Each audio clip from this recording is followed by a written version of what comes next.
Welcome boys. Now we are going to start with this objectives of management under the chapter nature and significance of management. तो अब देखेंगे क्या हम management के objectives क्या क्या हैं, ठीक है।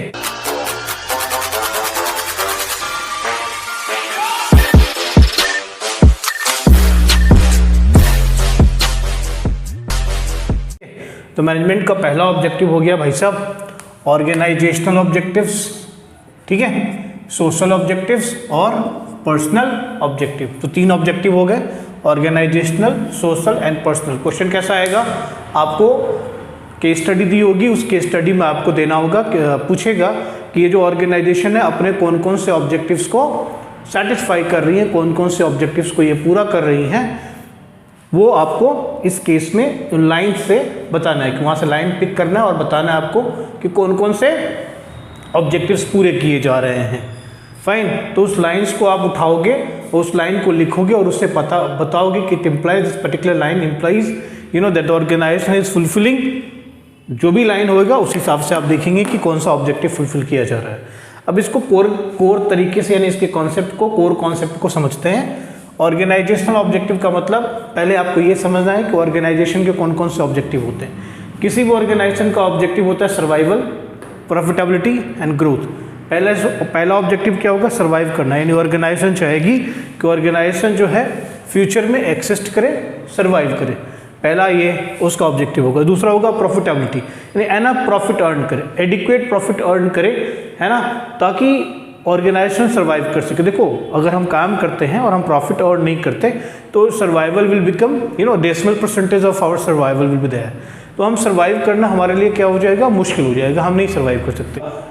अगर प्रॉफिटेबिलिटी नहीं होगी तो सर्वाइवल नहीं होगा, फॉरगेट अबाउट ग्रोथ यार।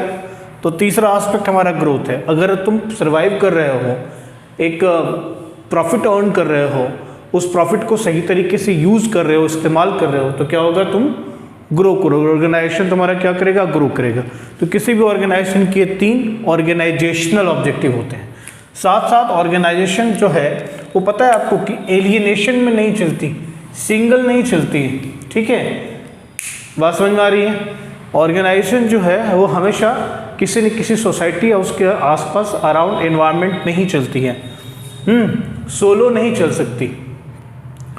तो जिस सोसाइटी में ऑर्गेनाइजेशन चलती है उस सोसाइटी के लिए भी उसकी कुछ जिम्मेदारियां होती हैं, ठीक है ना।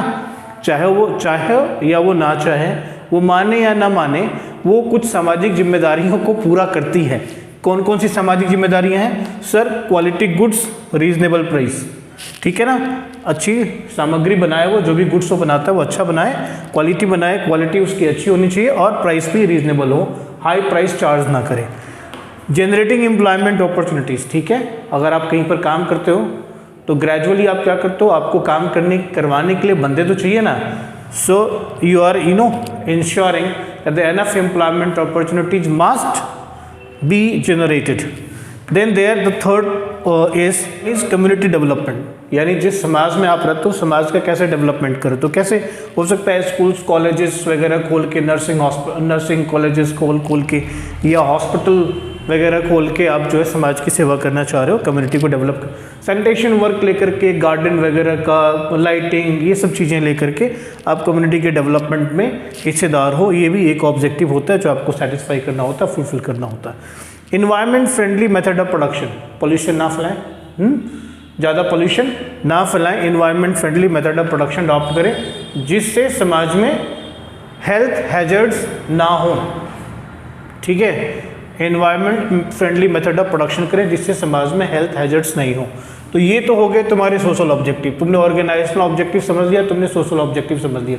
अब प्रश्न में इन चीज़ों से रिलेटेड अगर कोई भी सेंटेंस होएगा, शब्द होएगा, तो तुम सीधे पकड़ लोगे, कहोगे यार सब सोशल ऑब्जेक्टिव सेटिस्फाई हो रही हैं और एम्प्लॉयमेंट अपॉर्चुनिटीज़ वगैरह, कम्युनिटी डेवलपमेंट जो है वो किया जा रहा है। और मित्रों, इसको और डिटेल में पढ़ने के लिए हमने क्या किया हुआ है, तो डिस्क्रिप्शन में ना नोट्स डाल दिए हुए हैं, उन नोट्स को जरूर फॉलो कीजिएगा। उसमें शॉर्ट क्वेश्चंस भी हैं, है ना, और केस स्टडीज़ भी हैं और उसमें एमसीक्यूज़ भी हैं, तो आप वहाँ भी रेफ़र करेंगे तो इन चीज़ों को वहाँ डिटेल में और आप पढ़ सकते हो। तो सोशल ऑब्जेक्टिव्स हो गए। तीसरा हो गया पर्सनल ऑब्जेक्टिव। अब पर्सनल ऑब्जेक्टिव का मतलब वो लोग जो उस ऑर्गेनाइजेशन से जुड़े हुए हैं और काम कर रहे हैं, उनके क्या ऑब्जेक्टिव्स होते हैं। तो जैसे मान लो मैं किसी ऑर्गेनाइजेशन में काम करता हूँ, मैं जो एम्प्लॉई हूँ, तो मेरे को क्या चाहिए, सैलरी चाहिए, कॉम्पिटिटिव सैलरी चाहिए, पर्क चाहिए, यानी सुविधाएं चाहिए। तो meeting financial needs through salary, perks etcetera, ये पर्सनल ऑब्जेक्टिव्स हैं। ठीक है, अगर केस में ये दिया हो कि यहाँ पर डिसेंट सैलरी मिलती है, एट एन हैंडसम सैलरी, तो हम कहेंगे यार ये पर्सनल ऑब्जेक्टिव सेटिस्फाई किया जा रहा है। दूसरा social and safety needs, social recognition हो, ठीक है ना, अगर उसने कुछ अचीव किया तो उस अचीवमेंट का रिकॉग्निशन हो, कोई जो फ्रेंड सर्कल है उसमें उसका नाम हो, ठीक है, वहाँ पर उसकी एक पहचान हो। तो ग्रुप इंश्योरेंस पॉलिसी ले लीजिए ताकि उसको सेफ्टी का भान होगा। तो that is what called safety, social and safety needs. Reconciliation of organisational goals with personal goals. Reconciliation, organisation का अपना गोल है सर्वाइवल, प्रॉफिट, ग्रोथ, और पर्सनल ऑब्जेक्टिव्स अपने हैं। तो इन दोनों को इस तरीके से मिला के चलिए कि दोनों चीज़ें साथ साथ अचीव होती चलें, यानी हार्मनी बनी रहे, ऑर्गेनाइजेशन के विरोध में आपकी एम्प्लॉयज़ ना जाए, ठीक है, और आपका ऑर्गेनाइजेशन एम्प्लॉयज़ के विरोध में ना सोचे। That is what called harmony. Okay, तो केस स्टडी में जब आप पढ़ेंगे और ऐसे शब्दों का प्रयोग किया गया हुआ हो तो आप समझ लेंगे कि भैया पर्सनल ऑब्जेक्टिव पूरा करने की बात यहाँ हो रही है। ओके, समझ में आ गया। तो ऑब्जेक्टिव्स ऑफ मैनेजमेंट क्लियर हो गया। ऑलराइट, चैप्टर के अंदर हम कुछ चीज़ें पढ़ेंगे, जैसे इंपॉर्टेंस ऑफ मैनेजमेंट पढ़ेंगे, लेवल ऑफ मैनेजमेंट पढ़ेंगे, इन तमाम चीज़ों के बारे में अभी हम चर्चा करेंगे। ओके, देखिए मैनेजमेंट की इंपॉर्टेंस को आप ध्यान से देखिए। मैनेजमेंट की इंपॉर्टेंस का मतलब मैनेजमेंट क्यों इंपॉर्टेंट है, why management is important, because it helps in achieving organisational and personal goals. ये इंपॉर्टेंट क्यों है, मैनेजमेंट जो पूरा डेफिनेशन आपने पढ़ा उस हिसाब से अगर आप देखिए इंपॉर्टेंस क्यों है, क्योंकि ये इसको इंपॉर्टेंस भी कह सकते हैं, इसके एडवांटेज भी कह सकते हैं आप इसको, ठीक है। तो aids in achieving organisational and personal goals. दूसरा इंक्रीजेज एफिशिएंसी, जैसे मैंने अभी कहा था कि डेफिनेशन में बताया था मैंने, एफिशिएंटली एंड इफेक्टिवली।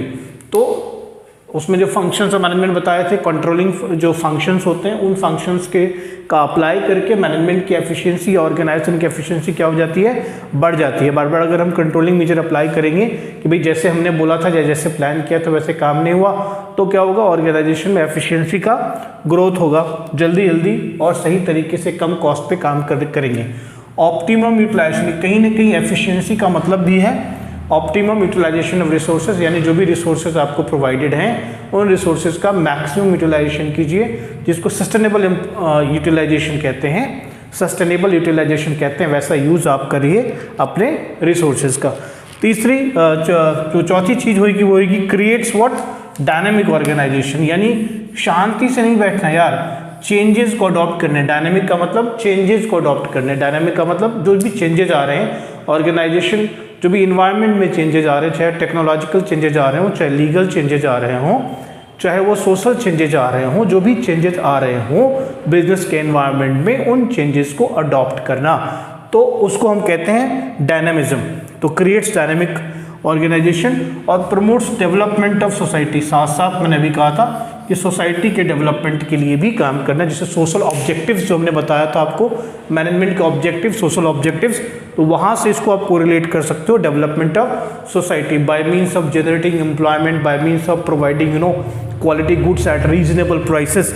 ये सब कुछ सोसाइटी के डेवलपमेंट के लिए, to not use hazardous methods of producing goods, these all are for the development of society, opening schools, health centers, ये सब कुछ डेवलपमेंट ऑफ सोसाइटी के लिए आ गया। तो this is why management is important and this is where management has importance. Okay, अब देखो ये बहुत ही इंपॉर्टेंट टॉपिक मैं तुम लोगों को बताने जा रहा हूँ, that is levels of management. यहाँ से बहुत ढेर सारे क्वेश्चंस आते हैं, हर बारी क्वेश्चंस आते हैं, तो तुमको आइडेंटिफाई करना होता है कि मोहन का पिता किस लेवल पे काम कर रहा है, राम का पिता किस लेवल पे काम करता है, उसके फंक्शंस के बारे में बताएगा, ये करता है, ये करता है, ये करता है, तो आप बताइए इनमें से किस लेवल पे मोहन का पिता काम करता है। इसलिए तुमको मैंने सबसे पहले क्या लिख दिया, फंक्शंस लिख दिए, ठीक है ना। सबसे पहले क्या लिख दिया, फंक्शंस लिख दिए। फंक्शंस को समझ लो, फंक्शंस को समझ लोगे तो अपने आप आइडेंटिफाई कर पाओगे कि टॉप लेवल पे है या मिडिल लेवल पे है या हाई लेवल पे, लो लेवल पे है। तो इसके फंक्शंस होते हैं टॉप लेवल वाले के, conceptualising organisational goals, policies, strategies, यानी ऑर्गेनाइजेशन का जो सबसे बड़े बड़े काम है ना, मेन काम है जहाँ से ऑर्गेनाइजेशन तो कंसेप्चुलाइज करना कि कैसा ऑर्गेनाइजेशन होना चाहिए, क्या करना है, क्या नहीं करना है, क्या पॉलिसी फ्रेम करनी, क्या स्ट्रेटेजी बनानी है, क्या गोल होना है, ये सब जो भी व्यक्ति डिसाइड करे उसको वो आ जाएगा टॉप लेवल में। और जो रिसोर्स ऑर्गेनाइज करे, कहाँ से पैसे आएंगे, कहाँ से फाइनेंस होगा, कहाँ से बंदे आएंगे, ये सब जो कुछ भी, कैसे कॉन्ट्रैक्ट्स बनेंगे, कैसे कॉन्ट्रैक्ट्स हम साइन करेंगे, ये सब कुछ जो सोचे करे, जो बजट अप्रूव करे, उसको हम बोलेंगे टॉप लेवल में है। तो फंक्शंस के बेसिस पे तुमको ध्यान में रखना है। अच्छा, एग्जांपल में मैंने बोला हु आर दे, कौन होते हैं। ऑर्गेनाइजेशन में इनकी पोजीशन क्या होती है, इनका रुतबा क्या होता है, इनका ओहदा क्या होता है ना। ऑर्गेनाइजेशन में इनका पोस्ट क्या होता है, कहते हो ना पोस्ट क्या होता है, क्या उसके डेजिग्नेशन होते हैं। तो हो सकता है वो सीईओ हो, चीफ एग्जीक्यूटिव ऑफिसर हो, बोर्ड ऑफ डायरेक्टर्स में से कोई बंदा हो, है ना, मैनेजिंग डायरेक्टर हो, जनरल मैनेजर हो, वाइस प्रेसिडेंट हो। ये सब कहाँ पे आ जाते हैं, टॉप लेवल में आ जाते हैं। मैनेजमेंट का जो लेवल ऑफ मैनेजमेंट है उसमें टॉप लेवल में ये लोग आ जाते हैं। दूसरा लेवल तुम देखो मिडिल लेवल। मिडिल लेवल में फिर से फंक्शंस के बेसिस पे तुमको ध्यान पे रखना, फंक्शंस के बेसिस पे आइडेंटिफाई करना होगा कि ये कौन सा लेवल है।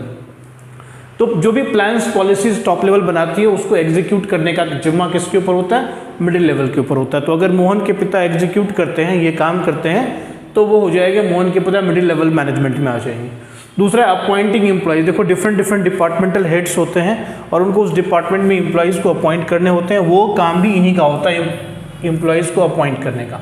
स्टाफिंग का काम जो होता है वो इन्हीं का होता है, मिडिल लेवल का होता है। फिर इंटर डिपार्टमेंट कोऑपरेशन। देखो सर, ऑर्गेनाइजेशन में एक डिपार्टमेंट नहीं होते, कई सारे डिपार्टमेंट्स होते हैं और हर एक डिपार्टमेंट पे डिफरेंट एम्प्लॉयज़ होते हैं जिनका लेवल जो होता है, मान लो अगर हेड है उस डिपार्टमेंट का तो और दूसरे डिपार्टमेंट का हेड है, दोनों का लेवल क्या, हायरार्की क्या है, सेम। तो लेवल ऑफ हायरार्की क्या होती है, सेम होती है।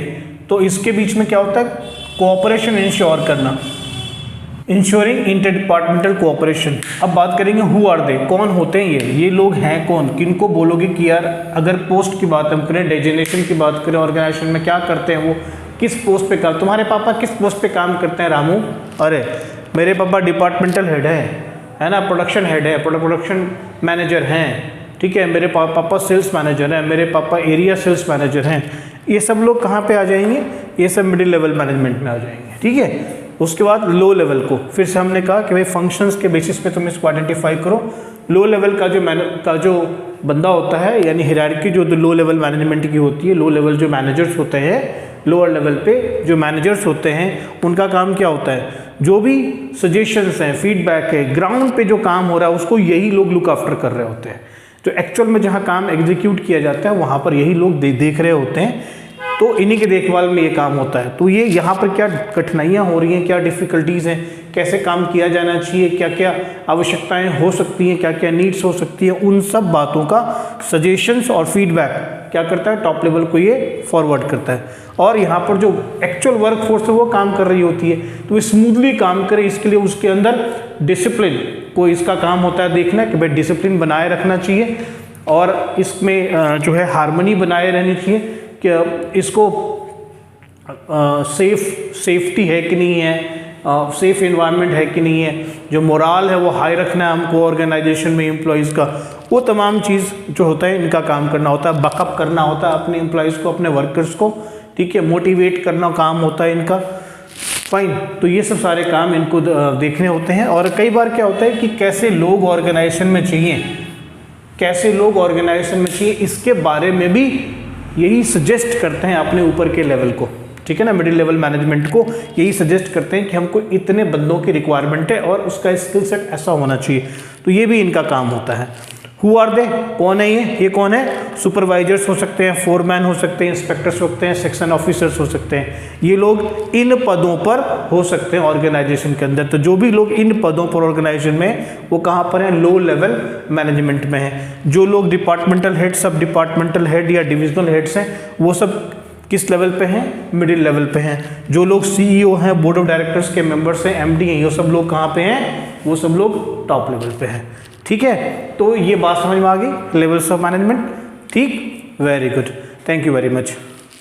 ओके, ये सब बात पूरे तरीके से समझ में आएगी, जो भी मैंने पढ़ाया अभी वो सब कुछ आपके समझ में आ गया, तो बढ़िया है।